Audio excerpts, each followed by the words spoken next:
En invitant ses homologues de la communauté de l'Afrique de l'Est au sommet extraordinaire de Bujumbura, le président en exercice de cette communauté et chef de l'État du Burundi, Evariste Ndayishimiye, voulait évaluer ensemble la mise en œuvre de la feuille de route de Luanda et tirer toutes les conséquences. Cette feuille de route exigeait le retrait définitif et effectif des troupes pro-rwandaises du M23 des localités congolaises avant le 15 janvier dernier. À l'issue des 3 heures de discussion à huis clos, les 6 chefs d'État ont fait le constat du refus délibéré des troupes terroristes du M23 de quitter les territoires occupés. Les chefs d'État se sont réunis pour examiner les développements de la situation en RDC, la situation sécuritaire à l'est du pays. Ils ont fait le même constat que ça se détériore et qu'il faut vite agir pour faire appliquer les instruments qui sont en vigueur pour le moment, particulièrement le communiqué final du mini-sommet de Luanda qui a prévu un chronogramme qui a en fait la fusion entre le processus de Nairobi et celui de Luanda.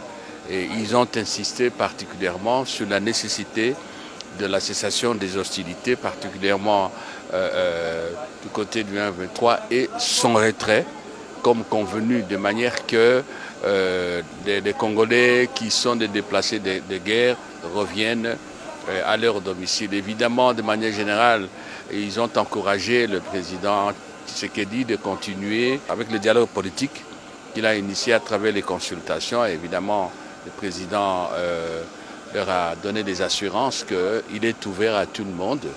Tous les groupes armés, c'est son travail. Et tout le monde a reconnu à l'unanimité que toutes les recommandations, toutes les programmations qui ont été faites, que ce soit dans le cadre du processus de Nairobi ou de celui de Luanda, plus particulièrement le communiqué du 23 novembre de l'année dernière, que tout cela n'a pas été exécuté. Le M23 s'est moqué des gens, soutenu par le Rwanda. Et c'est pour cela qu'ils ont préconisé une démarche pour relancer. On a responsabilisé aussi les chefs d'état-major des armées, des pays membres de la communauté d'Afrique de l'Est pour faire un nouveau chronogramme qui va permettre très rapidement à ce que le M23 et le Rwanda exécutent ce qu'on avait convenu et comme je vous ai dit, que les choses aillent mieux. Au cours de ces échanges, le président Félix-Antoine Tshisekedi Tshilombo est resté très ferme dans ses principes. Un mandat beaucoup plus offensif de la force de l'EAC et la poursuite du déploiement des contingents d'autres pays à l'exception du pays agresseur. C'est que le sommet de Bujumbura a adopté dans son communiqué final.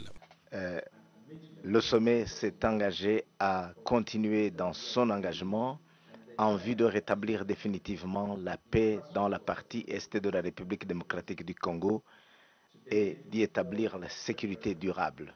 Les chefs de l'État congolais a par ailleurs interpellé les commandants de la force régionale quant au comportement de ces troupes sur le terrain des opérations.